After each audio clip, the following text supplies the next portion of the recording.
одеялом печали к островам ли сиреневых птиц.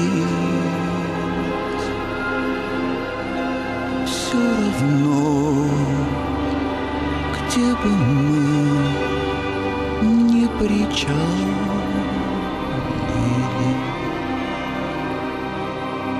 не поднять нам с тобой ресниц.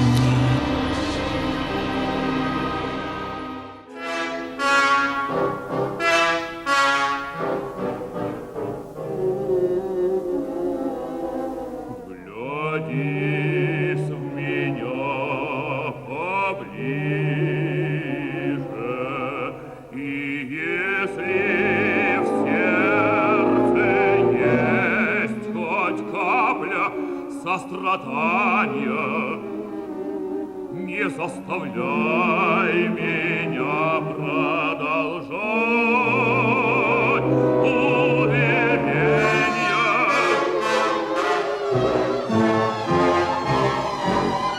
Пойми, какая власть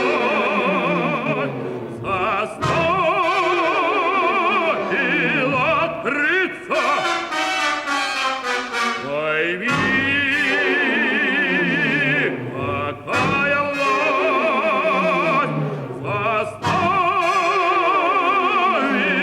признаться.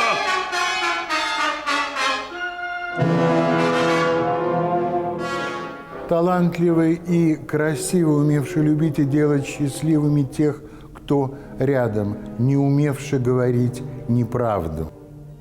А немного ли достоинства одного человека? Эталон, идеал? Нет, он не был ни эталоном, ни идеалом, у него были свои недостатки, как у каждого из нас.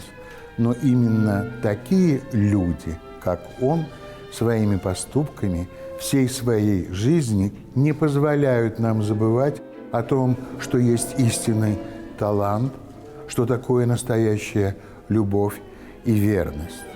Поэтому сегодня, вспоминая его, родные, близкие, друзья говорят о нем с особой любовью и уважением. И не как о человеке, которого нет среди нас, а как о человеке, который с нами. О нем, о народном артисте Белоруссии Юрии Бастрикове.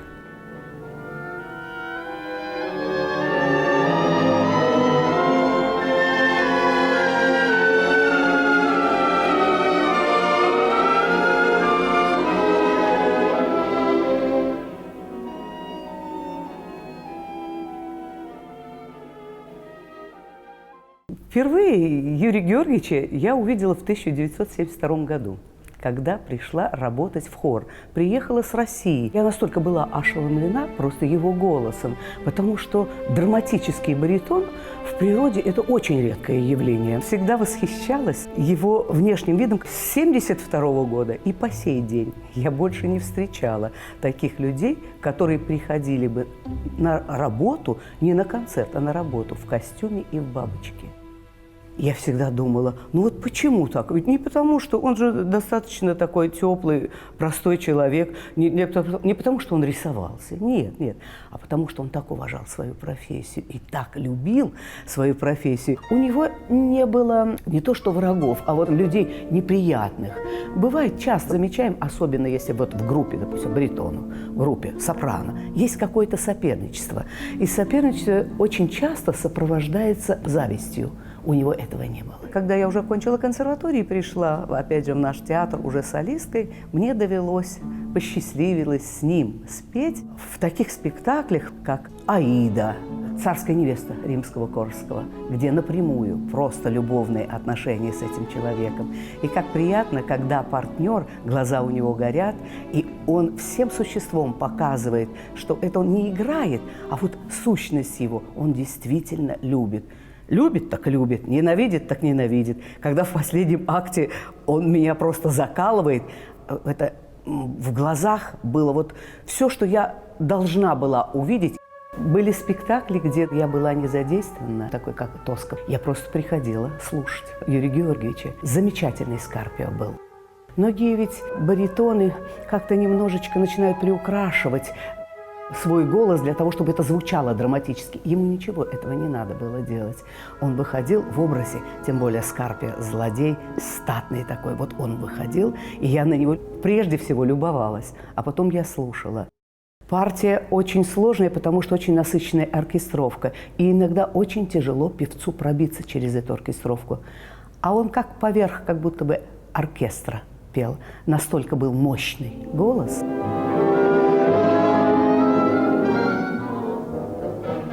Постой, нас кто-нибудь подслушал?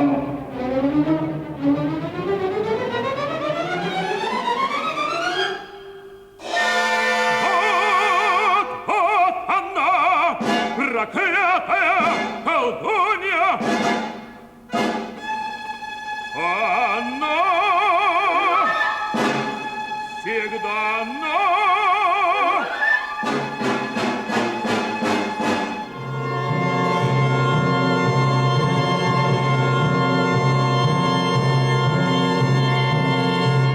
8 апреля 2017 года Юрию Георгиевичу Бастрикову исполнилось бы 80 лет. Не исполнилось. В этот день в честь артиста, в память о нем, в Большом театре Беларуси был дан спектакль «Риголетто Верди», где когда-то в главной партии блистал он.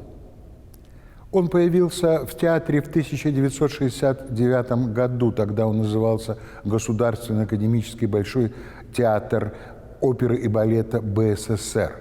И сразу обратил на себя внимание и любителей оперного искусства, и тонких ценителей. Роскошный голос редкой красоты, яркий, чарующий. Специалисты уверяют, что ни одна аудиозапись не может воспроизвести все краски, нюансы и оттенки его голоса. Более 30 лет имя этого певца украшало афишу Большого театра Беларуси. Фигаро в «Свадьбе Фигаро» Моцарта, Эскамилья в «Кармен» Бизе, Скарпио в «Тоске» Пучини. А русская оперная классика, она по исполнению гораздо сложнее, чем, например, итальянская. Он справлялся со сложностями прекрасно. Мощно и красиво звучала у него партия Грязнова в «Царской невесте» Римского-Корсакова, Роберто Виоланти Чайковского. Ну и, конечно, национальная белорусская опера – это произведения Семеняки, Кортеса и Аладова. С годами голос звучал все мощнее, он становился еще красивее, еще ярче, он мог петь еще много-много лет, но со сцены ушел внезапно.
Юра сказал: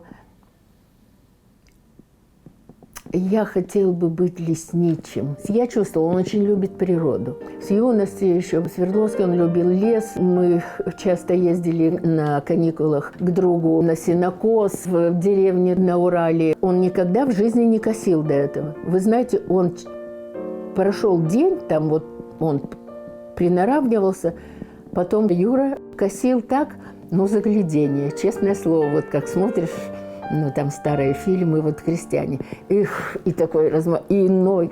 Просто замечательно. Мне всегда говорили, когда Юра ухаживал за мной, Надка с ума сошла, за кого ты замуж идешь, он же спит в бабочке. Он всегда ходил, был на крахмаленной рубашечке, ну, мама крахмалила и папе, и ему, и бабочка. На занятия в консерватории все всегда только бабочка. Я поехала с ним в спортивный лагерь. Там каждый день дежурство. Мужчины молят дрова, а девочки готовят. За меня, конечно, Юра готовил. Но как он колол дрова, я ему потом сказала, да я бы за тебя и замуж не вышла никогда, если бы мы в спортивном лагере не побывали, я бы не увидела, как ты дрова колол. Действительно, очень думаю, вот тебе и бабочка. А другие парни что-то пум-пум. Ничего не получается.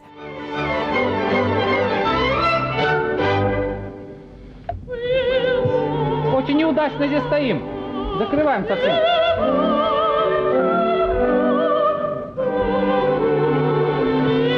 Галя, очень хорошо стоим, только не закрываем.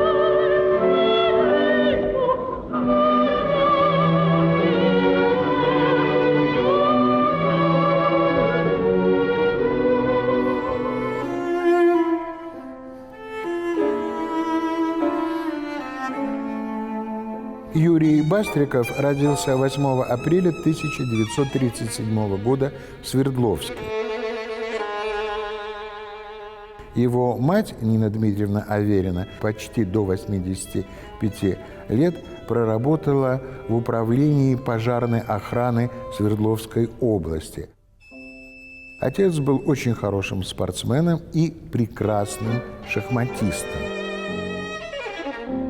Когда он понял, что Юра обладает редкой красоты голосом, он сказал ему, ты должен сделать все, чтобы стать высококлассным певцом. Так оно и случилось.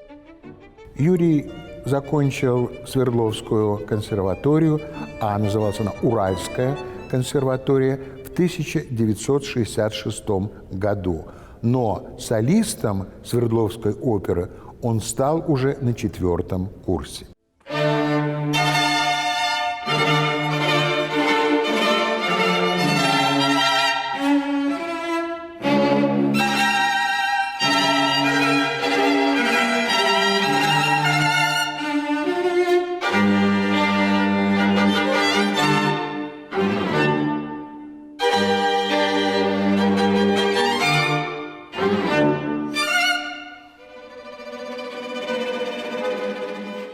Юрий Георгиевич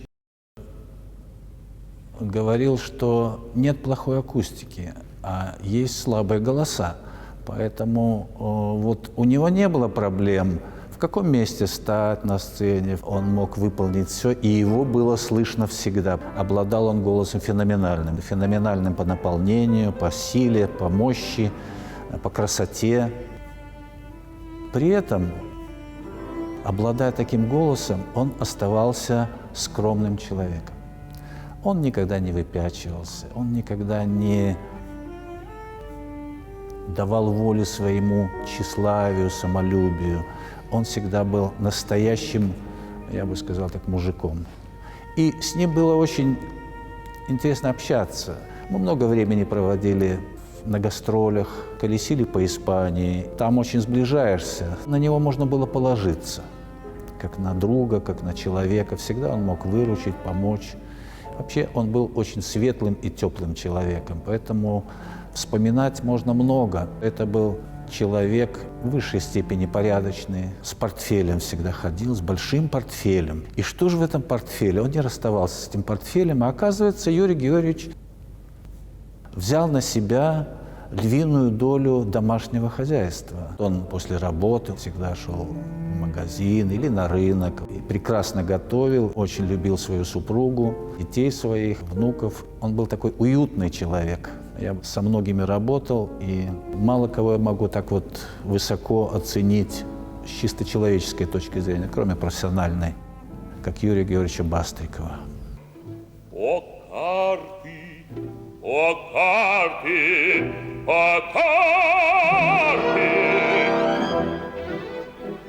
Раз мужу те карты она назвала, к другому их юный красавец узнал, но в эту же ночь лишь осталась одна, и призрак явился и грозно сказал: получишь смертельный удар ты от третьего, кто пылкострастно любя, придет, чтобы силой узнать от тебя.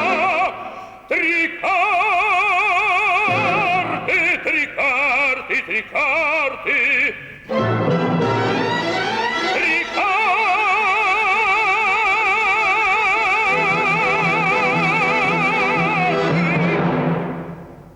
Когда Юрий Бастриков поступал в Уральскую консерваторию, вместе с ним поступала красивая, талантливая девушка. Ее звали Наташа, и он сразу обратил на нее внимание, а вот ей он как-то сначала не глянулся. Но он умел ухаживать красиво, настойчиво и терпеливо, и в конце концов предложил выйти ей замуж за него. Она сказала: ну какая из меня жена? На первом месте работа, готовить ненавижу, любить не умею, влюбляюсь быстро, быстро разочаровываюсь. Он улыбнулся и сказал: я буду тебя любить. И любил ее всю жизнь. И эта любовь была взаимной.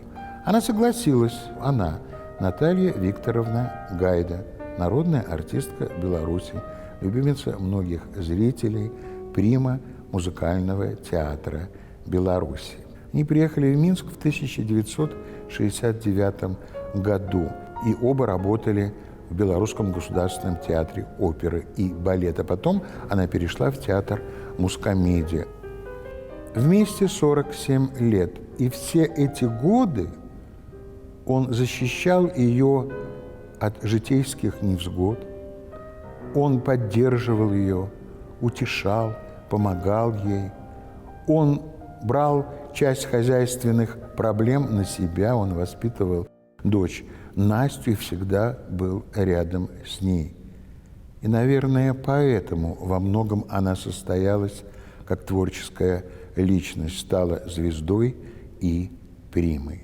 И сегодня, когда его нет, его любовь защищает ее и дает силы работать и жить.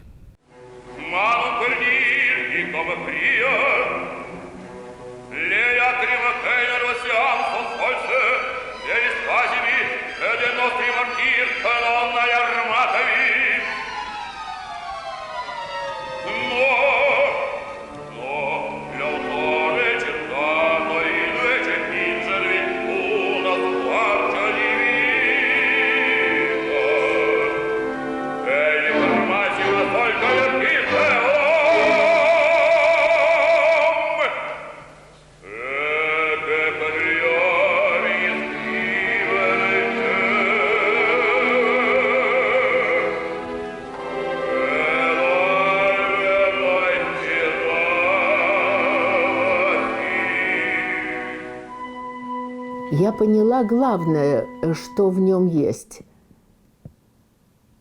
Хотя я, естественно, боялась и ошибиться. Все мы, когда влюблены, когда первым, мы всегда, нам кажется, все в лучшем свете. И о человеке хочется думать. Ну, вот он красив, и казалось, и должно было быть, что и все в нем вот так. Но я поняла главное, вот то основное, тот стержень, это его порядочность, это его надежность.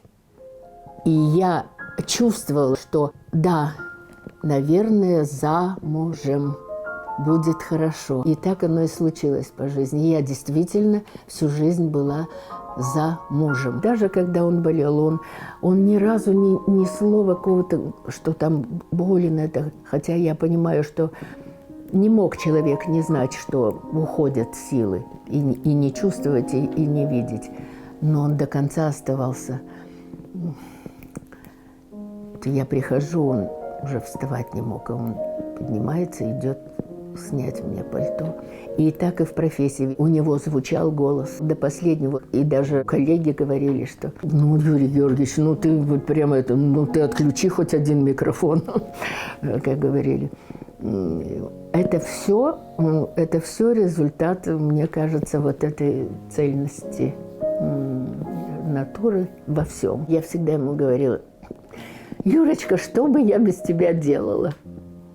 Я действительно это понимала. Ну, что с другим мужем. Я говорю: ой, другой бы меня уже на 3-е сутки выгнал. Я понимала, что он значит в моей жизни. И чем дольше мы жили, тем больше я его любила.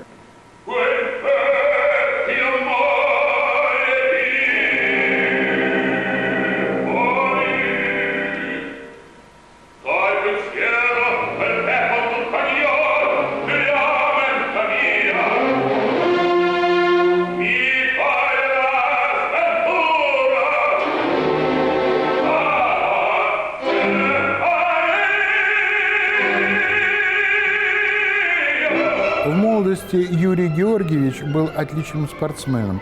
Коньки, лыжи, походы на байдарках в любой компании был своим, его любили в театре. Все было замечательно. Гастроли, премьерные спектакли, успех. И как-то все вдруг стало по-другому. Он был на фестивале «Швейцария», оперном фестивале, выступал там, ему стало плохо, поднялась температура, грипп, простуда, нет, все оказалось гораздо хуже. Переехали в Германию, и там в немецкой клинике ему поставили диагноз – септический эндокардит. Это очень опасная болезнь сердца. Но он продолжал петь. В Вильнюсе сделали операцию, наступило улучшение, но ненадолго. Последний раз он спел партию Рената в опере Верди «Бал-маскарад». Наталья Викторовна понимала, что выбор стоит между петь и жить, и просила его оставить сцену. Он ее послушал.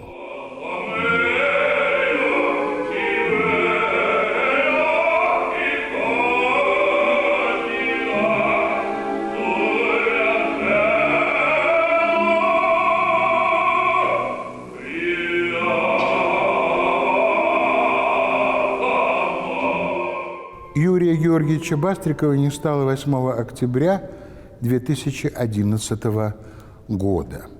Наверное, то, что я скажу, это из области фантастики, мистики, но мне кажется, что голоса артистов, певцов, они не растворяются во времени и пространстве, а живут в театре, где-то там, высоко над сценой. Они живут, они звучат. И среди этих голосов страстно, мощно, порой нежно звучит его голос, народного артиста Беларуси Юрия Бастрикова.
Все равно, где бы мы не причалили,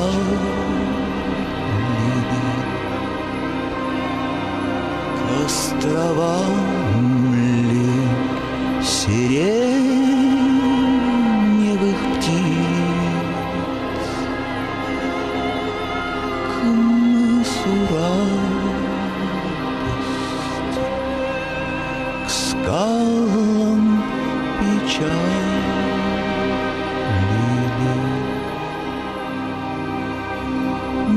поднять.